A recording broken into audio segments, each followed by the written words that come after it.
কি মনে করে যোগ দিলেন আজকে এবং শিক্ষার্থীদের এই আন্দোলন আসলে কেমন আন্দোলন?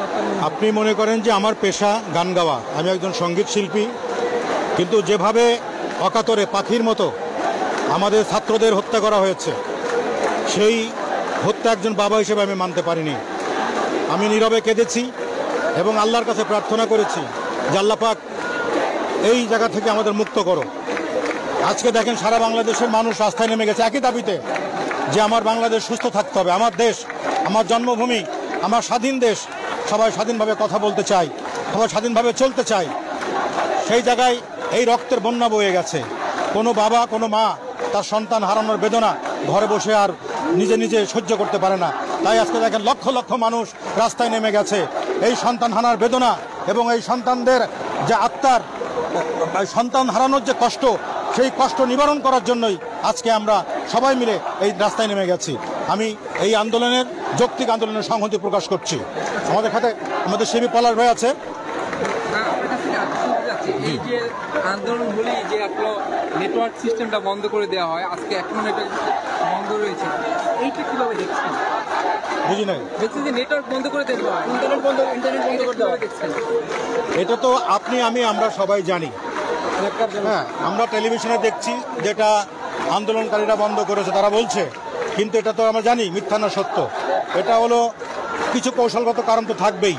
তো সেখানে জনগণ যখন ফুঁসে ওঠে, জনগণের দাবি যখন একাত্মতা ঘোষণা করে, যখন সারা দুনিয়ার মানুষ, যখন সারা বাংলাদেশের মানুষ একসাথে এক আওয়াজ তোলে, তখন কোনো কিছুতে ইন্টারনেট বন্ধ হোক আর টেলিভিশন বন্ধ হোক আর মানুষের মুখ বন্ধ করে রাখার কৌশল হোক, কোনো কিছুতে আর বাধা মানে না। ভাইয়া, আমরা দেখছি যে সকল শ্রেণী, রিক্সাওয়ালা থেকে শুরু করে বাদামওয়ালা থেকে শুরু করে সকল পেশার মানুষ শিক্ষার্থীদেরকে সমর্থন জানাচ্ছে এবং শিক্ষার্থীদের দাবি, সেই দাবি মানার জন্য তারা বলছে।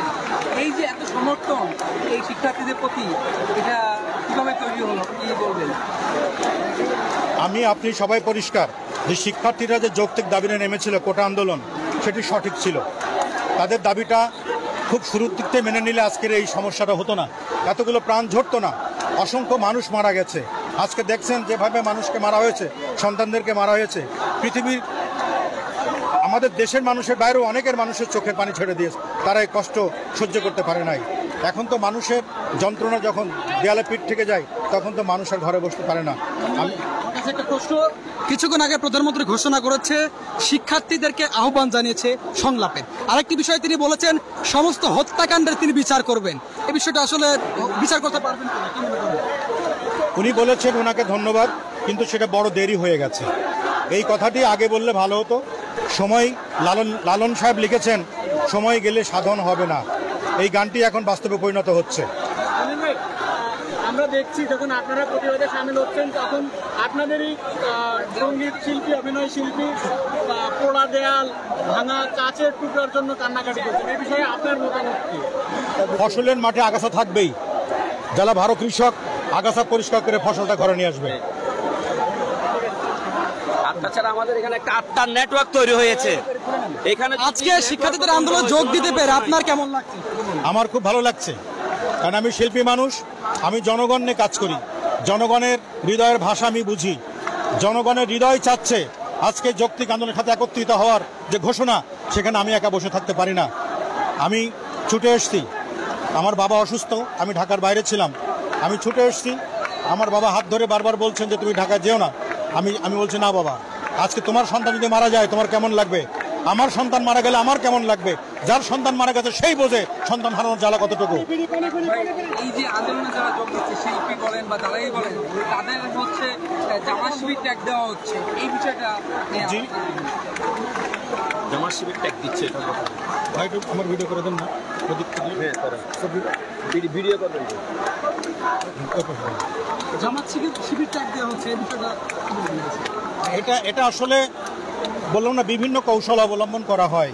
যখন আমি একটা বিপদে পড়ি, তখন তো আমি বাঁচার জন্য বিভিন্ন কৌশল অবলম্বন করবই। তো সেক্ষেত্রে মানুষের কাছে সাহায্য চেতে হতে পারি, কাউকে দোষারোপ করে হতে পারে, নিজে ভালো সেজে হতে পারি, বিভিন্নভাবে বিভিন্ন কৌশলে মানুষ তখন ভালো থাকার চেষ্টা করি। সেরকম অনেক খেলা এখানে হবে, অনেক রকমের অসাধু লোকজনও এখানে ঢুকবে। তবে যারা আন্দোলন করছেন, যারা আমরা একত্রিত ঘোষণা করেছি, আমাদের চোখ সতর্ক আছে, আমরা সজাগ জাগ্রত আছি।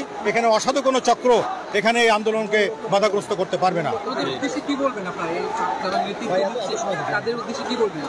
তারা সঠিক নেতৃত্বে আছে এবং তাদের দ্বারাই এই বাংলাদেশ আগামী দিন, আগে যে ভবিষ্যৎ তারাই গড়বে, তারাই সুস্থ বাংলাদেশ তৈরি করবে। এই সমস্ত মেধাবী ছেলেমেয়েরাই আগামী দিনের ভবিষ্যৎ, আগামী দিনের বাংলাদেশের কাণ্ডারি। তাদের পেছনে দেখেন জ্ঞানী গুণী, কবি, সাহিত্যিক, ডাক্তার, সাংবাদিক, সাধারণ মানুষ সবাই নেমে গেছে, ব্যবসায়ী কেউ ঘরে নাই, কারণ সবাই তো বোঝে যে কোনটা ভালো কোনটা মন্দ। Thank you.